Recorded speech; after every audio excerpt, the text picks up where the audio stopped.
You wake up, you haven't eaten a single thing in over 12 hours, but your blood sugar meter still marks 135. How is this even biologically possible? It feels like your own body is intentionally sabotaging your health. The truth is, less food can actually mean more blood sugar in the morning, and the reason will shock you. Millions of people with diabetes and prediabetes face this exact same frustrating scenario every single day. You skip dinner, you do intermittent fasting, you take your prescribed medications, but the numbers refuse to drop. Your blood sugar gets stuck at 130 or higher, leaving you confused and wondering what you are doing wrong.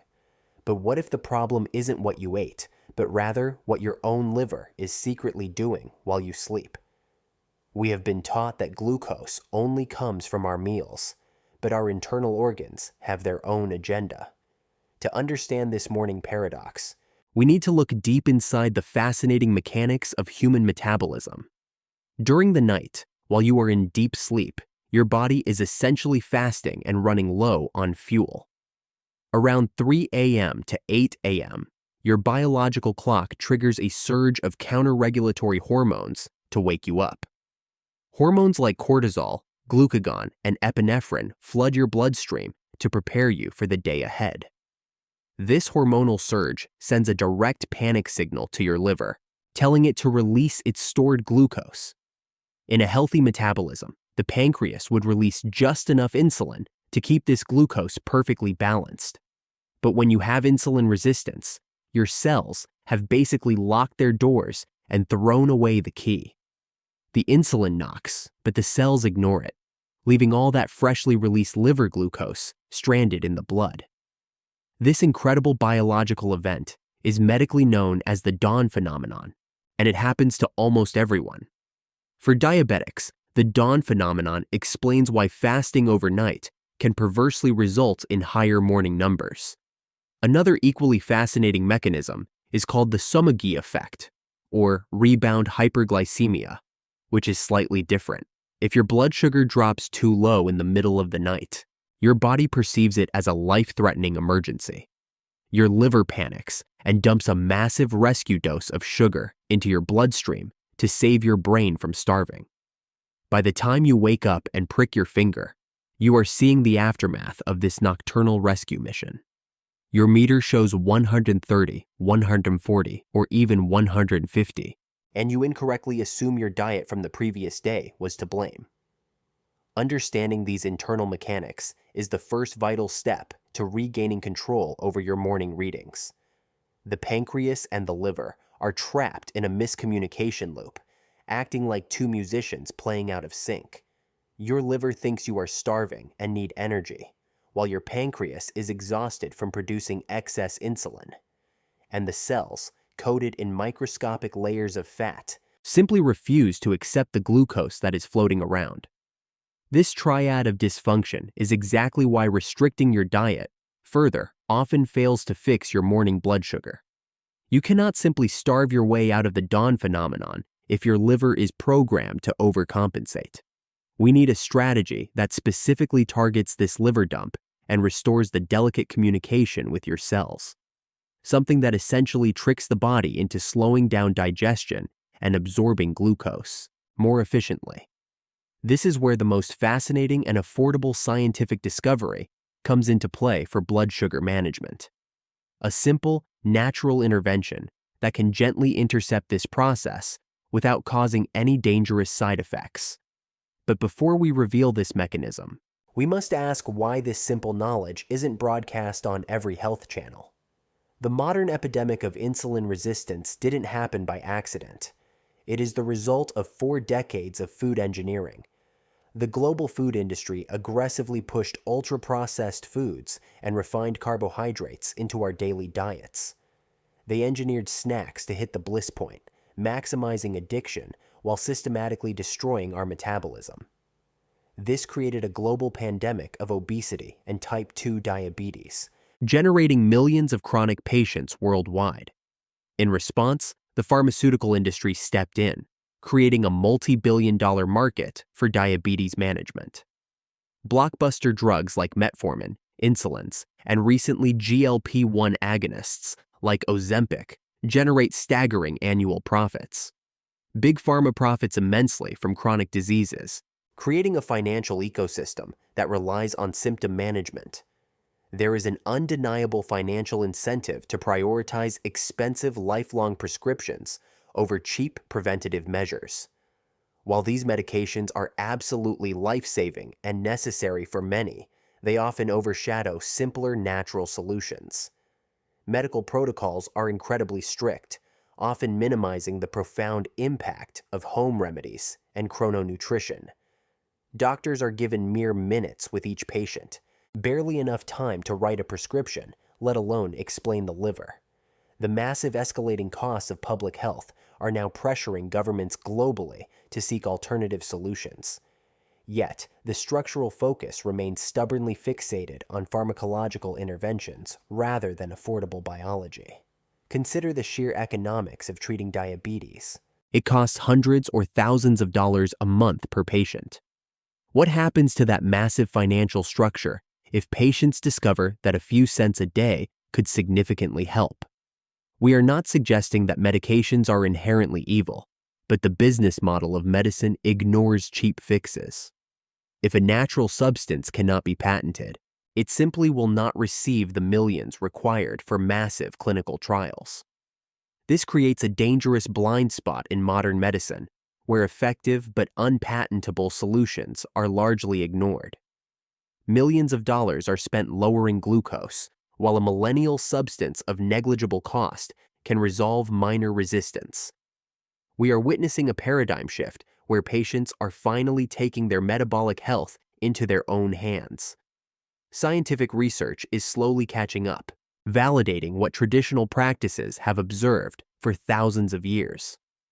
The intersection of ancient wisdom and modern clinical validation is creating a completely new landscape for healing, and one specific natural compound is currently disrupting everything we thought we knew about blood sugar control. This brings us to the astonishing paradox of the 30-minute 1 teaspoon fix that is transforming morning readings. It turns out that a single teaspoon of apple cider vinegar can, astonishingly, mimic certain effects of diabetes drugs. When consumed about 30 minutes before a meal or before bedtime, the acetic acid in the vinegar performs a miracle. Acetic acid fundamentally alters how your stomach operates, significantly delaying the rate of gastric emptying. By slowing down the speed at which food leaves your stomach, it prevents massive spikes in your blood glucose. But the magic doesn't stop in the stomach. Acetic acid also travels to your muscles and improves insulin sensitivity. Studies have shown that taking 1 to 2 tablespoons of diluted apple cider vinegar at night reduces fasting glucose. It intercepts the dawn phenomenon, tricking the liver and reducing the morning blood sugar by 4 to 6%. This is a nearly impossible paradox. A highly acidic, cheap kitchen staple can powerfully stabilize your metabolism. Another equally potent alternative is Ceylon cinnamon, which contains an active compound known as cinnamaldehyde. Cinnamon is packed with unique antioxidant polyphenols that actively repair the broken insulin receptors on your cells. Together or alone, these accessible ingredients accomplish what extreme diets often fail to do. They signal the body. They act as a gentle metabolic reset switch, smoothing out the rough edges of those dangerous post-meal insulin spikes. The implications of this simple biological hack are absolutely massive for the future of your metabolic health. It means that you don't necessarily have to resort to extreme fasting or immediate medication increases for a slight edge. Recent studies suggest that the extreme post-meal glucose spike is what ultimately destroys the pancreatic beta cells. By using this 1 teaspoon fix to flatten those spikes, you are directly protecting your pancreas from long-term damage. Imagine the empowerment of knowing you have an accessible tool to actively manage your body's stubborn morning numbers. You can essentially biohack your digestion, buying your pancreas more time to produce and distribute insulin efficiently. This concept of chrononutrition, timing your intake for specific metabolic outcomes, is the future of diabetes care. It shifts the focus from simply restricting carbohydrates to intelligently modulating how your body absorbs them. For the millions of people who feel helpless against the dawn phenomenon, this knowledge is profoundly liberating. It proves that our bodies are not necessarily broken. They just need the right chemical signals to function optimally. You have the power to influence your liver's behavior without spending a fortune on experimental supplements. This small daily habit can accumulate into massive long-term benefits, reducing systemic inflammation and cell stress. As we continue to unravel the secrets of human metabolism, these micro-interventions will become standard practice. We are moving towards an era of personalized medicine where your kitchen cabinet is as important as your pharmacy. Understanding the mechanics of acetic acid and cinnamaldehyde gives you an undeniable advantage in this health journey. However, there is a very specific way you need to use this apple cider vinegar trick to ensure it is completely safe.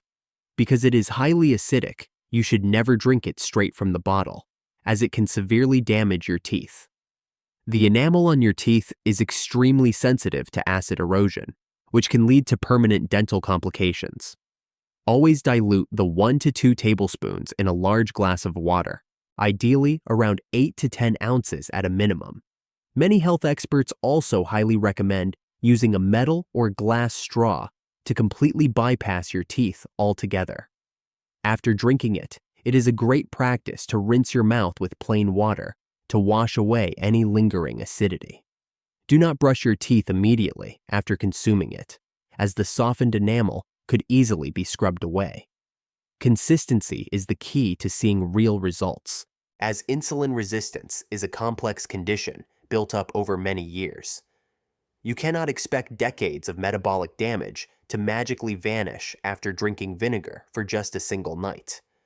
But over the course of several weeks, the compounding effect of improved insulin sensitivity becomes quite evident. Your fasting numbers should gradually begin to lower as your liver learns it doesn't need to panic and dump glucose. You might also notice a significant reduction in cravings for sweets as your blood sugar fluctuations finally stabilize. When your glucose isn't constantly crashing, your brain stops sending out emergency hunger signals for quick energy. This creates a beautiful positive feedback loop where eating healthy becomes easier because your hormones are aligned. Some people also find that adding a pinch of Ceylon cinnamon to their morning coffee helps sustain this positive effect. The cinnamaldehyde continues to work quietly in the background, keeping those insulin receptors responsive and active. It is crucial to remember that this is an adjunctive therapy meant to complement, not replace, your medical advice. Always talk to your endocrinologist or primary care physician before making any drastic changes to your daily routine, especially if you are already taking medications that lower blood sugar to prevent any dangerous hypoglycemic episodes. The ultimate goal is to work with your body's natural chemistry, transforming your metabolism into a resilient machine. Knowledge is your most powerful weapon in the ongoing battle against the global epidemic of metabolic dysfunction. You are no longer a passive passenger. You are an active participant